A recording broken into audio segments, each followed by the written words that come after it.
They called him a thief. But the truth was standing right in front of them, and nobody wanted to see it. He wasn't looking for a crime. He just found one telling, and it was about to cost him everything. $41, 1 daughter, 0 job, and a truth nobody in that hospital wanted to believe. The storm took the power, and only one man on Earth still remembered how to bring it back. They threw him out of this building 3 weeks ago. Tonight, he's the only reason it's still standing. If you have ever been judged by your paycheck instead of your worth, this story is for you. And I promise, by the end of it, you will understand why a billionaire hospital CEO got down on his knees in a parking lot and begged a fired janitor to come back inside.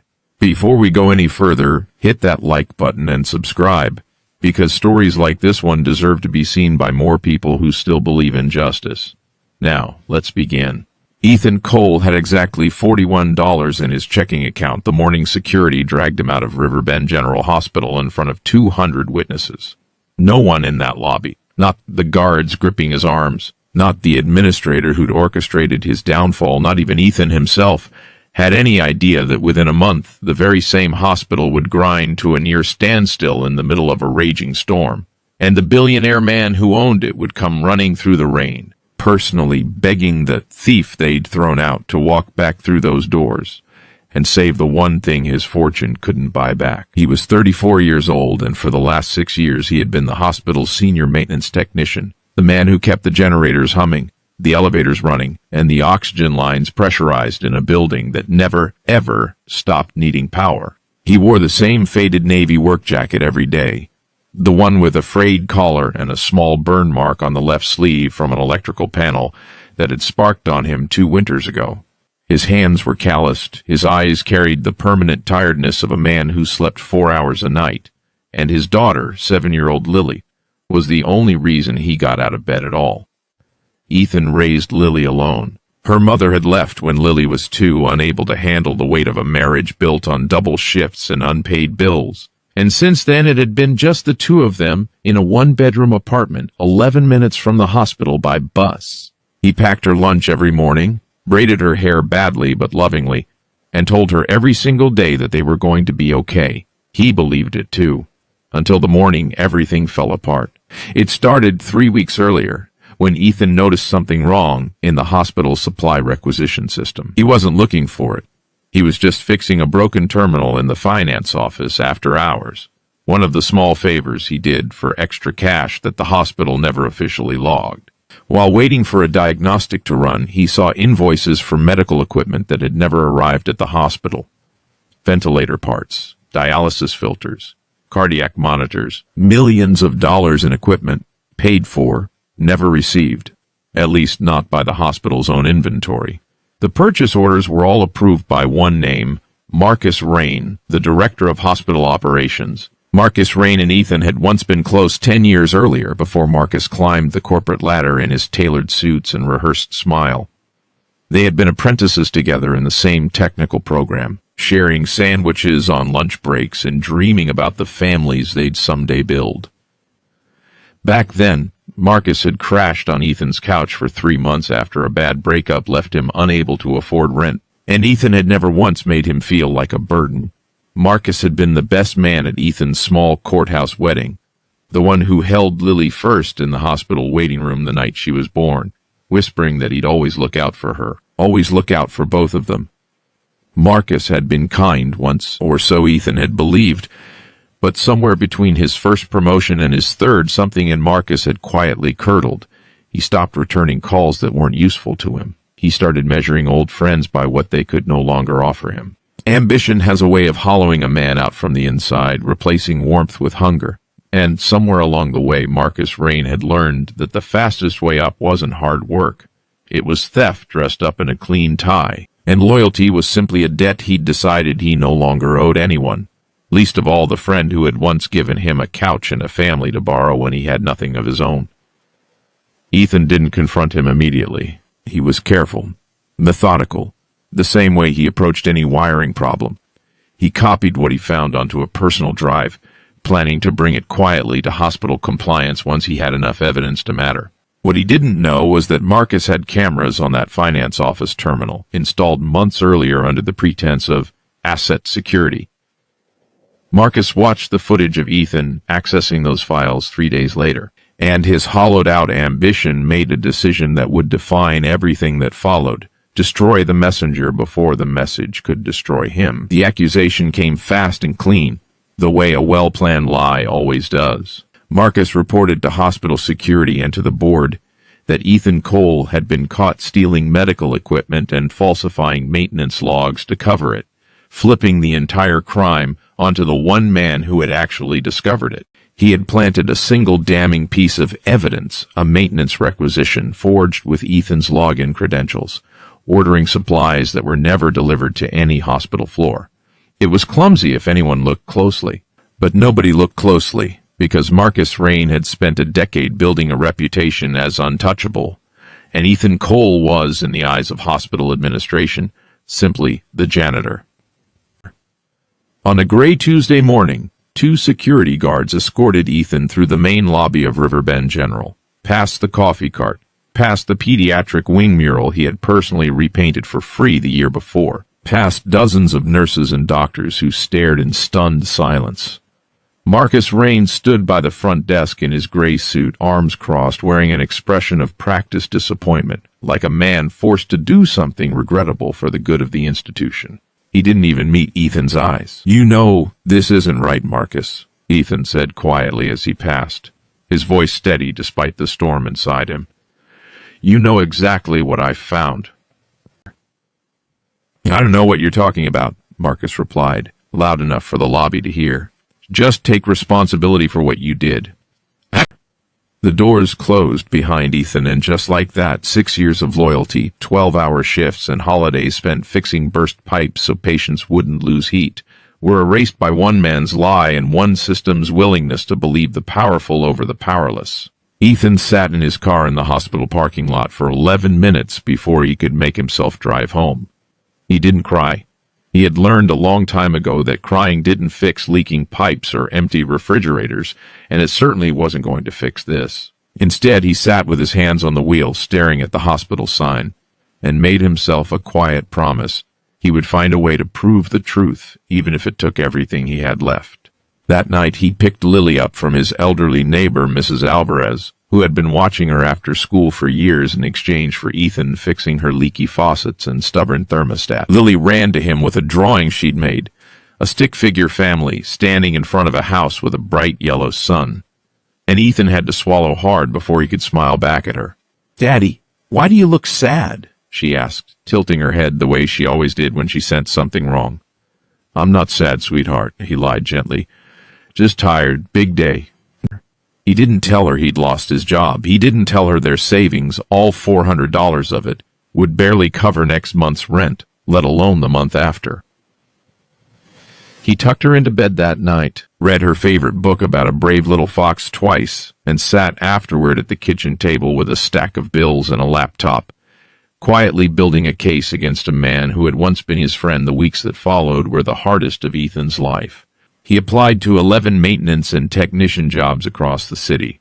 9 rejected him outright once they heard "terminated for cause" from his last employer.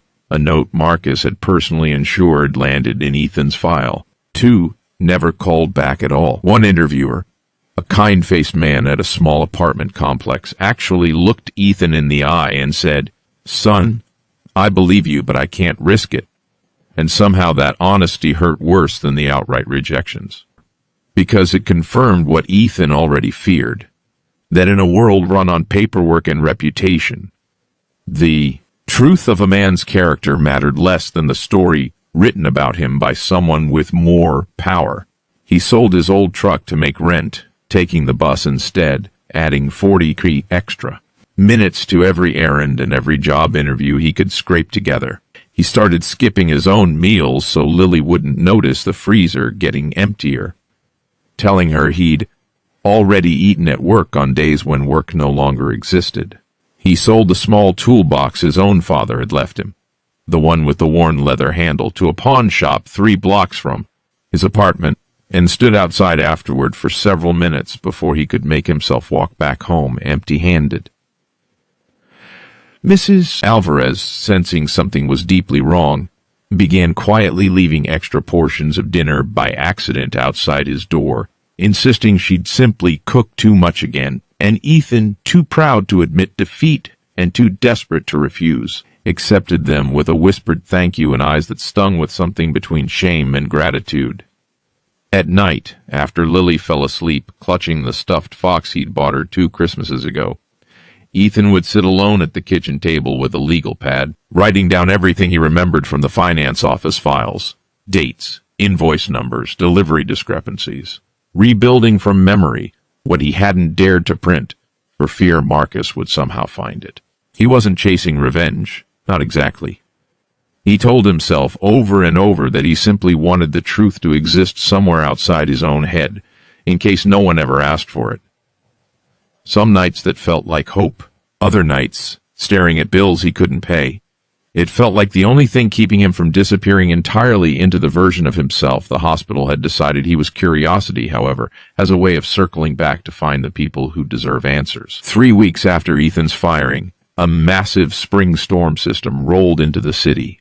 The kind meteorologists warn about for days, the kind that snaps power lines and floods basements. Riverbend General Hospital, like every hospital in the region, relied on a triple redundant backup power system to keep operating rooms, ICUs, and life support machines running if the main grid failed.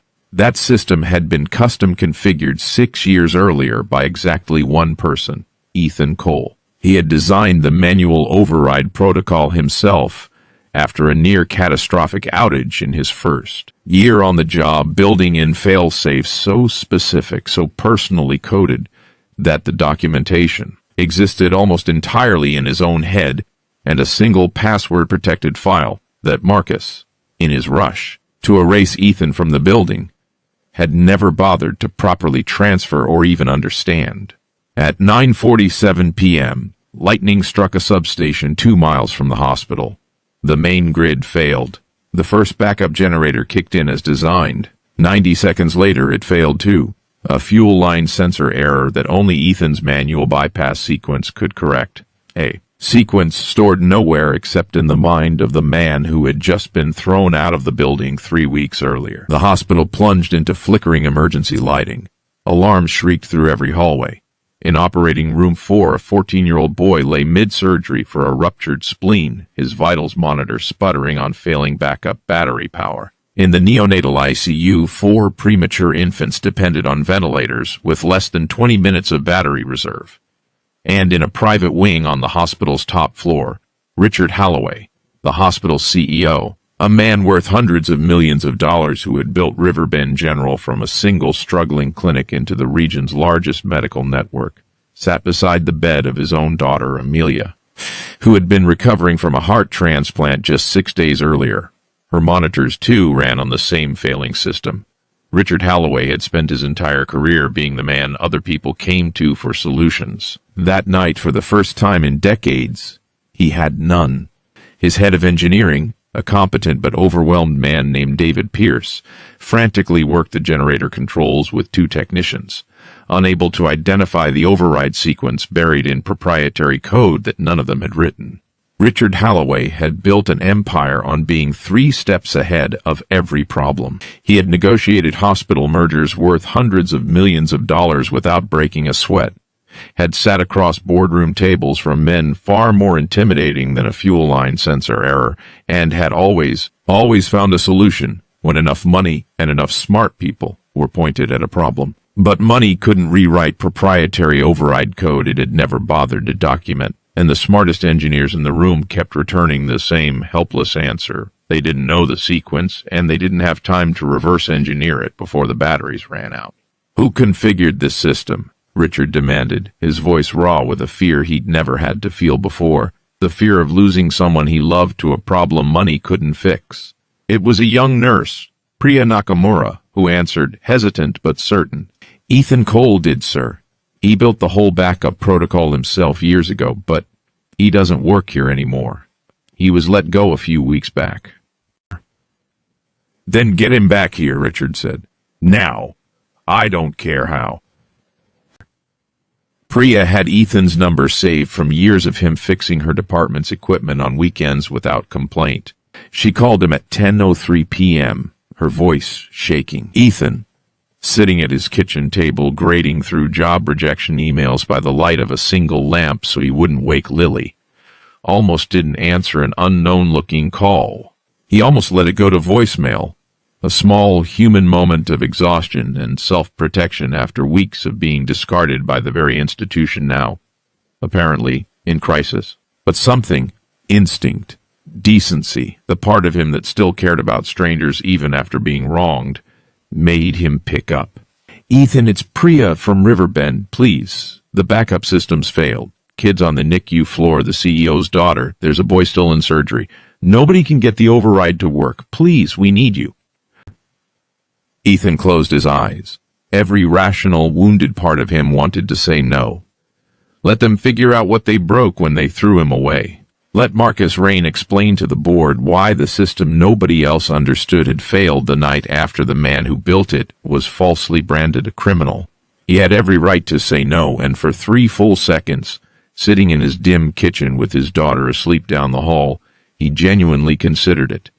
Then he thought about the 14-year-old boy under anesthesia. He thought about 4 premature infants who had never once wronged him. He thought about the kind of man he wanted Lily to grow up believing her father was. "I'm on my way," he said. He called Mrs. Alvarez, who without hesitation told him to go, that she'd sit with Lily through the night.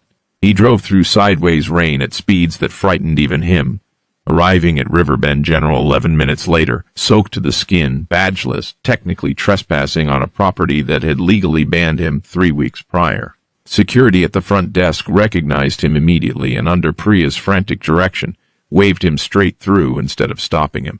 He ran, something he hadn't done in years, down to the basement generator room where David Pierce and 2 panicked technicians stood helpless before a wall of blinking red warning lights.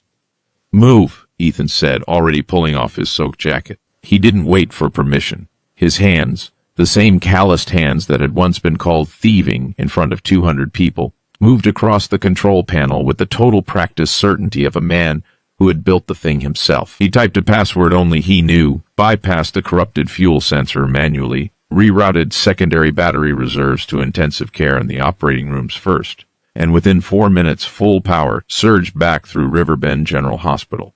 In Operating Room 4, the surgical team let out a collective breath as monitors stabilized and the lights steadied. The 14-year-old boy would make a full recovery. In the NICU, all 4 infants' ventilators returned to normal function with minutes of battery reserve to spare, and in the private top-floor suite, Amelia Holloway's monitor stopped its panicked, arrhythmic beeping and settled into a steady, healthy rhythm. Richard Holloway didn't wait for a report. He came downstairs himself, still in the cardigan he'd thrown on hours earlier, and found Ethan Cole standing in the generator room, dripping wet, chest heaving, staring at the panel he had just saved. "You're the technician who used to work here," Richard said, though it wasn't really a question. "I don't work here anymore," Ethan replied, too tired for pretense. "You had me fired 3 weeks ago. I mean, Marcus did. On your board's authority, I assume." Richard studied him for a long moment. What happened exactly? And there, standing in a generator room at 11 at night, soaked in rainwater and exhaustion, Ethan told him everything. The invoices, the missing equipment, the forged requisition, Marcus's forced confession that wasn't a confession at all, just a lie dressed convincingly enough that no one had questioned it.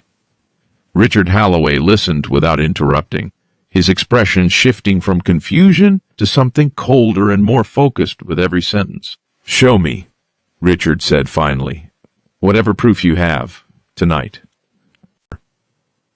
Ethan hesitated only a second before pulling out his phone. He had never deleted the files he'd copied 3 weeks earlier, a small act of quiet defiance he hadn't been sure until that exact moment would ever matter. What followed over the next several days unfolded with the particular fury of a powerful man who has just discovered he was betrayed twice, once by an employee who stole from patients who trusted him with their care, and once by the same employee's lie that had punished an innocent man for uncovering it. Richard Holloway brought in independent auditors within 48 hours. The invoices Ethan had found were only the surface. The full audit uncovered nearly 3 years of systematic equipment fraud, funneling money through shell vendors that funded, among other things, Marcus Rain's lakefront property and a boat he'd bragged about at hospital fundraisers as an inheritance. Marcus Rain was terminated within the week, escorted out of the same lobby doors Ethan had once been marched through, past the same coffee cart, under the same stunned stares. Except this time, hospital legal counsel walked alongside him, instead of quietly looking away. Criminal charges followed. Marcus's carefully built reputation, the one he'd protected by destroying his old friend, collapsed in a matter of days, and for the first time in years, Ethan felt something unclench in his chest that he hadn't realized had been tight for weeks. It wasn't triumph, exactly. It was closer to relief. The particular relief of watching a lie finally run out of places to hide. Richard Holloway didn't stop at firing Marcus. He personally called Ethan to his office the following week. Not the generator room this time, but the top-floor executive suite Ethan had never once been permitted to enter in 6 years of employment. Richard stood when Ethan walked in, which surprised Ethan more than anything else that had happened in the last month. "I owe you an apology I can't fully make up for," Richard said. "My hospital fired an innocent man because it was easier to believe a man in a suit than a man in a work jacket. That's on me. That's on every level of this institution, and I intend to fix what I can." He offered Ethan his job back. Not the same job, but a newly created position, director of facilities and infrastructure, with a salary nearly 4 times what Ethan had earned before, full backdated pay for every day he'd been wrongfully terminated, and formal written acknowledgement placed in hospital records clearing his name entirely. But Richard didn't stop there. He also offered something Ethan hadn't expected and hadn't asked for, a full college trust fund for Lily. "Because," Richard said quietly, "she shouldn't grow up wondering if the world is fair when her father just proved, twice over, that it can be if enough people finally choose to do the right thing." Ethan sat in that office and for the first time since the morning he'd been dragged through the lobby allowed himself to cry, not from sadness but from the strange, overwhelming weight of being seen finally exactly as he was. He went home that evening and told Lily everything, in words a 7-year-old could hold on to, that sometimes people lie, and sometimes it takes time, but the truth almost always finds its way home if you're patient and brave enough to wait for it. Lily listened with the wide, serious eyes she saved for things she sensed mattered, and then she hugged him so tightly he nearly lost his breath and said, "I always knew you didn't do it, Daddy. You don't even like taking the last cookie." 4 months into the investigation, Ethan was called to testify at Marcus's preliminary hearing. He hadn't seen Marcus since the night of the audit, and when he walked into the courtroom and their eyes finally met across the aisle, he expected to feel the same hot fury that had carried him through those first terrible weeks. Instead, he felt something quieter and stranger, something almost like grief for the friend Marcus used to be before ambition ate through everything decent in him. Marcus, seated beside his lawyer in a suit that no longer looked as sharp as it once had, wouldn't hold his gaze for more than a second. On the stand, Ethan answered every question plainly, without embellishment, without theatrics, because he had learned painfully that the truth didn't need decoration to be believed, only enough people finally willing to listen to it. He described the invoices, the forged requisition, the night of the storm, and the 6 years he'd spent keeping a hospital's lights on for people who never knew his name. When the prosecutor asked whether he felt any satisfaction seeing Marcus facing these charges, Ethan considered the question for a long moment. "I don't feel good about any of this," he finally said. "I just feel like the truth finally has somewhere to stand. That's enough for me."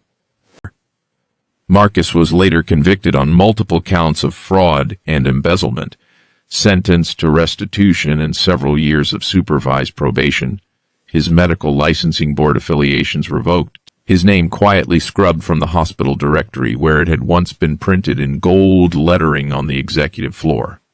Ethan didn't attend the sentencing. He had, by then, already begun rebuilding, not out of anger toward the man who tried to destroy him, but out of something steadier. The simple, stubborn decision to keep showing up as exactly who he was, regardless of who tried to convince the world otherwise. 6 months later, Ethan Cole walked the halls of Riverbend General Hospital, not as a man who fixed broken machines in the shadows, but as the director who had rebuilt an entire infrastructure department from the ground up, mentoring young technicians, some of them kids from neighborhoods just like his own, teaching them not just wiring diagrams, but the quiet dignity of showing up and doing the work right, even when nobody's watching, even when it costs you everything. Marcus Rain, meanwhile, awaited trial for fraud and embezzlement. His lakefront house already seized as part of restitution proceedings, his name replaced in hospital history by the very man he'd tried to destroy. And every year on the anniversary of that storm, Richard Holloway invites Ethan and Lily, now growing taller and bolder each year, to the hospital spring fundraiser gala, not as staff, but as guests of honor, seated at the same table as the board members who once signed off on his firing without asking a single question. Amelia Holloway, fully recovered and now studying to become a nurse herself, calls Ethan the man who saved my life twice. Once with a machine, and once, her father says, by proving that decency doesn't disappear just because the world temporarily forgets to reward it. At last year's gala, Lily, no longer the shy 7-year-old who once drew stick-figure families with bright yellow suns, stood up during Richard Holloway's toast and, without anyone asking her to, said that her father had taught her the only lesson that ever really mattered, that being good to people doesn't stop paying off just because nobody's clapping for you yet.